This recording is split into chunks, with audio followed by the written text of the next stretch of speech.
Саламатсыздар ма, құрметті оқушылар? Бүгін біз алгебра 7-ші сынып 6-27-ші есепті шығарамыз. Бұл жерде теңдеуді шешу қажет дейді. Бұл теңдеуді шешу үшін біз не істейміз? Бірінші а квадрат x пен b квадрат x-тен екеуінде де x деген айнымалы бар, соны жақшаның сыртына шығарайық, яғни x-ті шығарамыз. Сонда бізде мына жерде а квадрат қалады, минус мына жерде b квадрат қалады, тең. Мынау бізде екі өрнектің қосындысы квадрат, яғни а плюс b-ның жақшаның сыртында квадрат деген сөз. Енді x табу үшін осы а плюс b-ның квадратын бөлеміз мынаған. Өйткені мынаған бөліп тұр ғой. Ол бізде а плюс b, а минус b деген сөз. Тең. Енді мынаның квадратымен мынау кетеді, бізде а плюс b бөлінген а минус b қалады.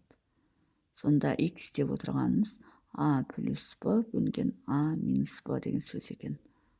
Бұл бізде біріншісі. Енді екіншісін шығарамыз. Екіншісі бізде 3mx плюс 3nx тең 6m квадрат минус 6n квадрат. Енді 3mx пен 3nx-ті жақшаның сыртына шығарамыз. Бізде m плюс n қалады. Енді мына жерде 6-ның жақшаның сыртына шығарамыз, сонда m квадрат минус n квадрат қалады. Енді мына жерде x-ті қалдырайық, x тең 6, m квадрат минус n квадратты екі жақшаға жіктейік, m плюс n, m минус n деп. Бөлу, мына жерде 3 көбейтіліп тұр, сондықтан 3-ке бөлеміз. m плюс n-ге көбейтіліп тұр, сонда m плюс n болады. Тең, мына мен мынау қысқарады, мына жерде 1, мына жерде 2 қалады, сонда 2m минус n болады. Сонда есептің жауабы 2m минус n деген сөз. Бұл бізде екінші есептің жауабы. Үшінші есепті шығарамыз. Енді үшінші есепті шығарамыз. Бұл жерде x плюс a тең а квадрат плюс 2а плюс 1 деген сөз. Енді осы жерден аны жақшаның сыртынан шығарып жібереміз. X плюс 1 болады, тең.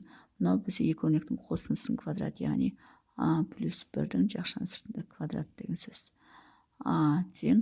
Енді а плюс 1-дің квадратын не істейміз?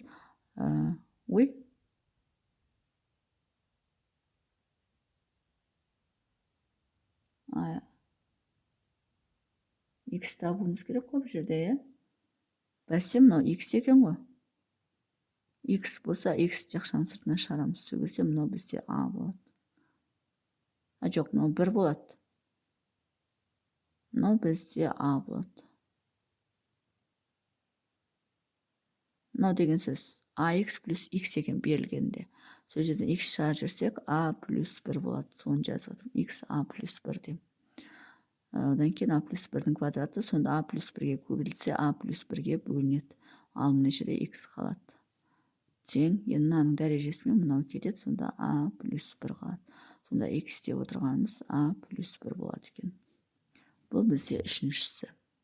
Енді төртіншісін шығарамыз. Төртіншісі бізде m квадрат x плюс 2mnx плюс n квадрат x тең 3m квадрат минус 3n квадрат. Енді бұл жерден барлығынан x жақшаның сыртына шығарып жіберейік. m квадрат плюс 2mn плюс n квадрат тең 3-ті жақшаның сыртына шығарып жүрсек, m квадрат минус n квадрат. X қалады, мынау бізде m плюс n-ның квадраты деген сөз. 3 қалады, мына екі жақшаға жіктеледі, m плюс n, m минус n деп. Енді мына жерде x-ті қалдырамыз да, мынаны ар жаққа бөліп жібереміз, яғни 3m плюс n, m минус n бөлінген. Енді m плюс n-ның жақшаның сыртында квадраты болады. Енді мына мен мынау қысқарады, сонда 3m минус n болады, бөлу m плюс n болады. Сонда x деп отырғанымыз 3m минус n бөлінген m плюс n. Демек, бізде есептің жауабы осы болады. Сонымен есептің шығару жолы осындай. Егер есептің шығару жолы түсінікті болса, лайк басып, комментарий жазып, каналыма тіркеліп кетсеңіздер болады.